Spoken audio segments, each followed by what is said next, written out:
Hey, what's up? My name is Justin. Welcome back to my YouTube channel, where today I'm going to be talking about one of my favorite books called The 4-Hour Workweek by Tim Ferris. Now, this book has been out for over a decade, first released in 2007, so if you want a book review or a book summary of it, you can literally just Google it online. There are hundreds of it out there. Instead, I want to talk about some of the key points in the book that has really affected my life today.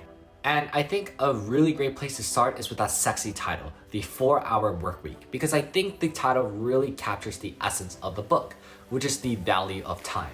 Now, while a lot has changed since the book was first written in 2007, I think many of us still subscribes to what the book sort of refers to as this old school mindset, where many of us will probably work from our 20s to our retirement in our 60s or 70s. We're going to take the money from our retirement, continue to grow old, go enjoy life, and then die.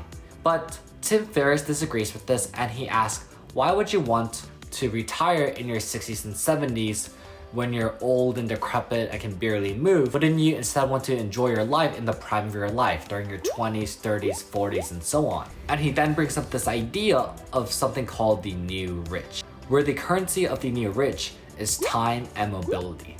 And I think actually in popular culture today, we can see that this idea has really taken into fruition with things like digital nomads, with bloggers and YouTubers and Instagrammers, or even COVID has given us a taste of what remote life is like and having a bit more flexibility and control over our own personal schedule.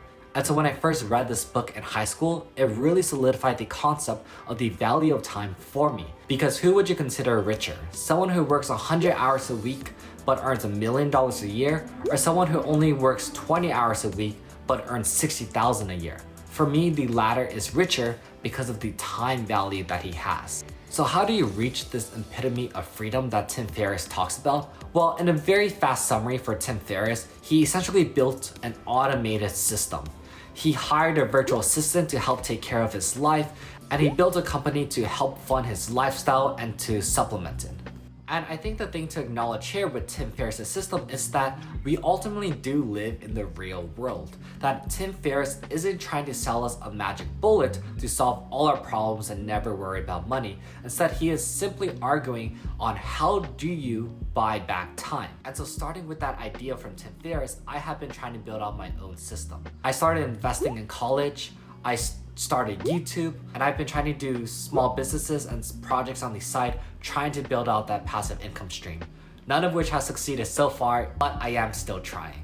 But you know, even though I say all this, it is not as easy as it sounds. I think that it is a lot easier said than done, and that there is a lot of fear. And this is actually a huge part of the book that Tim Ferris talks about, which is getting over your fear. And I think he hits the nail right on the head when he says that many of us would rather be comfortable and stuck where we are rather than trying to go into the unknown and fearful of what is to come.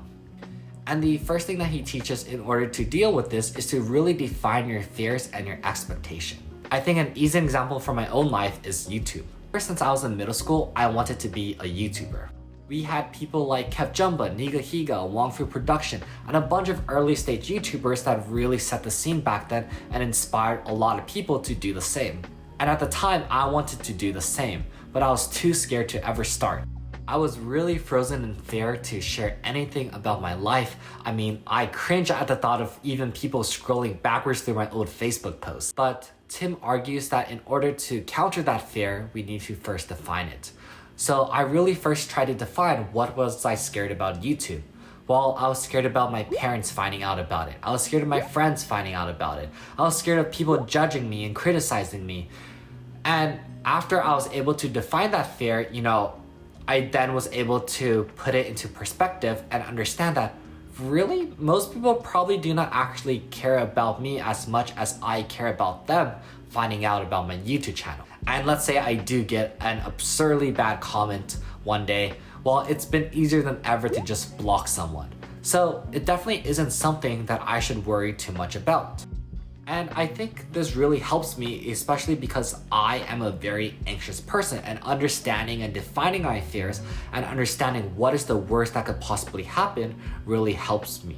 actually love one of the challenges in the book, which is to just go outside and lie down in a public street and see if anyone cares. At first, you might think that everyone is staring at you, but you will find at the end of the day that no one actually cares that there's a random guy lying out in the middle of a street.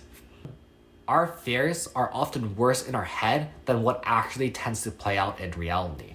And so after defining my fears, I think it's next about taking action and the first steps towards what you actually want and what you expect out of life. And so for me, there's a really great quote in the book that I think really encapsulates this idea to just start, which is really the hardest thing for any of us to do, no matter how many times we hear that. The stars will never align, and traffic lights of life will never be all green at the same time.